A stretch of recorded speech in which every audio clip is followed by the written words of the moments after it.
എങ്ങനെയുണ്ട് മമ്മൂക്കയുടെ turbo? Turbo അതായത് ഫസ്റ്റ് ഹാഫ് എപ്പോഴും ചിരിക്കാന്നുള്ള ഒരു സാധാരണ കോമഡി പടം. സെക്കൻഡ് ഹാഫ് പക്ഷെ ഒരു കഥയിലോട്ടാണ് കടന്നിട്ടുണ്ട്. വേറെ ഒരു മാസ് സിനിമയാണെന്ന് പറയാം.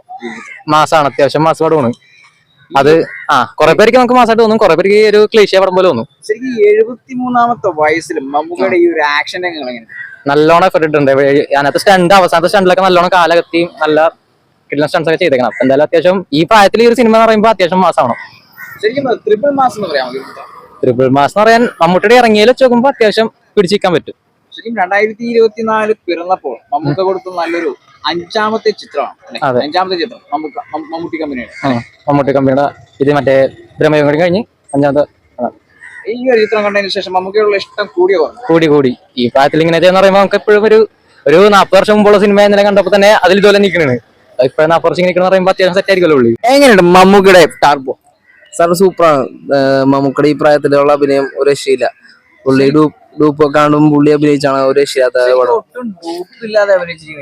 അതെ പുള്ളിയുടെ ഒരു ട്രിപ്പിൾ മാസ് പടം തന്നെയാണ്. എല്ലാരും കണ്ടിരിക്കുന്ന പടം തന്നെയാണ്. ശരിക്കും ഒരു 73 വയസ്സിലും ഈ ഒരു ആക്ഷൻ രംഗങ്ങൾ കാണിക്കുമ്പോൾ ഒട്ടും തന്നെ ഡൂപ്പില്ലാതെ ചെയ്യുന്ന ഈ ഒരു ആക്ഷൻ രംഗങ്ങൾ അത് കണ്ടപ്പോ തോന്നുന്നു അത് ഒരു രക്ഷയില്ല. പുള്ളി ഈ പ്രായത്തിൽ പുള്ളി സമ്മതിച്ചു കൊടുക്കണം. അത് മറ്റാരും ചെയ്യാൻ പറ്റത്തില്ല. ഇനി മലയാളം ഇൻഡസ്ട്രിയിൽ തന്നെ പുള്ളിയുടെ ഒരു ടോപ്പ് ലെവൽ തന്നെ പുള്ളി ഇപ്പോഴും നിൽക്കണം. അതിന് പറ്റാൻ മോഹൻലാലിന് പറ്റാൻ എനിക്ക് തോന്നുന്നില്ല. ശരിക്കും മമ്മൂക്ക കമ്പനിയുടെ ഒരു 6ാമത്തെ ചിത്രമാണ് ഇതിപ്പോ. 100 കോടി ക്ലബിൽ കയറാൻ വളരെ അവസരം കൂടുതലാണ്. അതിനെ കുറിച്ച് എന്താ പറയാ? ഉറപ്പായിട്ടും കയറും. അതിന് മാത്രം പുള്ളി എഫേർട്ട് ഇട്ട് ചെയ്തിട്ടുണ്ട്. എന്തൊക്കെയും ഒരു യൂണിക്കായിട്ട് മാറും എന്തൊക്കെയാ പടം. ഈ ഒരു ചിത്രം ഇറങ്ങുന്നതിന് മുമ്പ് തന്നെ ഒത്തിരി ഡീഗ്രേഡുകൾ അടിച്ചിട്ടുണ്ടായിരുന്നു. അത് അതിനെപ്പറ്റി ഒന്നും പറയാല്ല. അത് പടം കാണാത്തവരായിരിക്കും ചിലപ്പോ. പടം കണ്ടവർക്ക് മനസ്സിലാവും. ടർബോ അടിപൊളി പടമാണ്, ഒന്നും പറയില്ല. സെറ്റാണ്, വണ്ടിയൊക്കെ കറക്കണ സീൻ സൂപ്പറാണ്. 73-ാമത്തെ വയസ്സിൽ മമ്മൂക്കയുടെ ഈ ആക്ഷൻ രംഗങ്ങൾ അതിനെ കുറിച്ച് എന്താ പറയാ?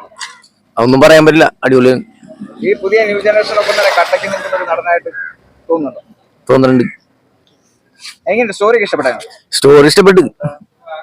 ഫസ്റ്റ് ഹാഫ് അടിപൊളിയാണ്, കൊള്ളപ്പടം നല്ലതാണ്, സെറ്റാണ്. പക്കാ സിനിമയാണോ? പിന്നെ എല്ലാരും അടിച്ചേരും തന്നെ.